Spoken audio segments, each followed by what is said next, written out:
Welcome back. You're watching The Property Show. If buying a home is on your mind, then we bet you are not just looking for that perfect home, but also for that perfect home loan. And to make your choice a bit easier, we have with us Roongta, investment advisor and founder of Roongta.com. Welcome to the show, Mr. Roongta. It's a real pleasure. Okay, let's just jump into it straight away.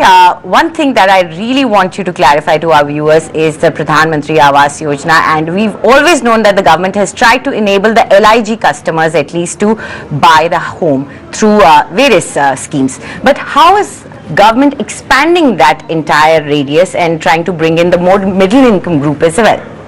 So I think they now from 1st January 2017 they have come out with the Prime Minister's Awas Yojana MIG. Within MIG there are two groups. MIG 1 where the gross household income is between 6 lakhs and 9 lakhs. Between 6 lakhs and 12 lakhs, and MIG 2 where the household income is between 12 lakhs and 18 lakhs. I think this MIG scheme has been designed with a huge amount of thought to keep it very practical. Let me tell you some of the things that they have done which is different from the LIG scheme. First of all, the definition of household is husband, wife and dependent children. If your unmarried child is independent, he is not included in your household, so he can have a household of his own, he can be eligible for a separate subsidy completely of his own. Or if he is owning a house, you are not affected by it. So I think first of all is the household definition. The second big change that has been made is that it is not just builders under construction projects that have been approved under the PMAY is allowed. Resale flats have clearly been included. So I think that's a huge change. I mean, availability of flats itself was a restriction as far as the LIG flats are concerned. The third big change is the area. For MIG 1, the area is as high as 90 square meters. 90 square meters is almost equivalent to about 980 odd square feet. This is carpet area. So if you talk Bombay lingo, you're talking 1500 square feet sellable area. I mean, for the MIG 2, which is the household income between 12 and 1800, it's 110 square meters, roughly 1200 square feet carpet, 1800 in Bombay lingo. So all flats are covered. There is no fairly big size. It's fairly big flats because the income household income level is so high. As long as the household does not own any pakka house anywhere in India, it will be eligible for this subsidy. The subsidy is available through your home loan lending institution. It will come and it will get credited to your loan account, so your loan will fall by that much. Your EMI will therefore fall by that much. Very, very easy, simple to administer. Almost every lending institution is now part of MAI.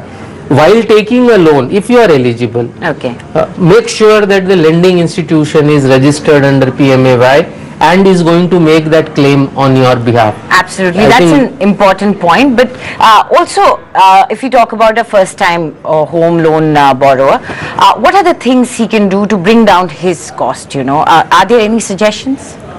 So I think, as I mentioned, the biggest cost that can be brought down is getting almost 2,30,000 as a subsidy from PMAY. So if you are eligible, make sure your lender is there. I think there is a lot of focus on lending rates. Now lending rates roughly around 8.5%. Give or take 5-10 basis points, 15 basis points. It really won't matter to spending too much energy in trying to get 8.5 more or less, I think does not make sense.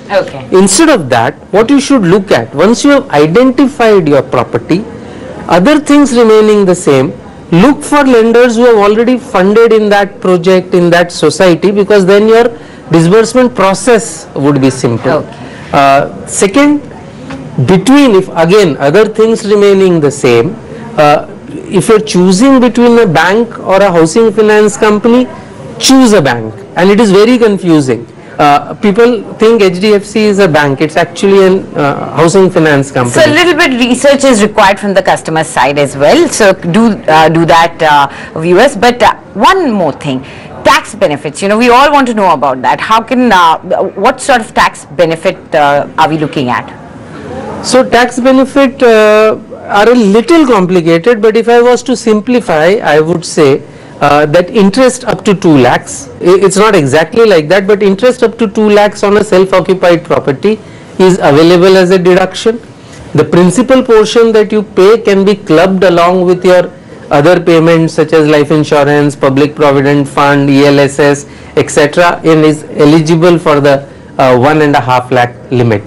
If the property is rented out, the terms are different, the rental is taxable, the interest is deductible without limits, but recently a overall limit has been brought in. So I would not like to confuse viewers. If you have more than one property, consult your tax advisor. Absolutely, and that's always a good thing to do. Do consult your tax advisor and keep a check on your documents as well. Thank you very much for joining us, Mr. Roongta, and for all those tips.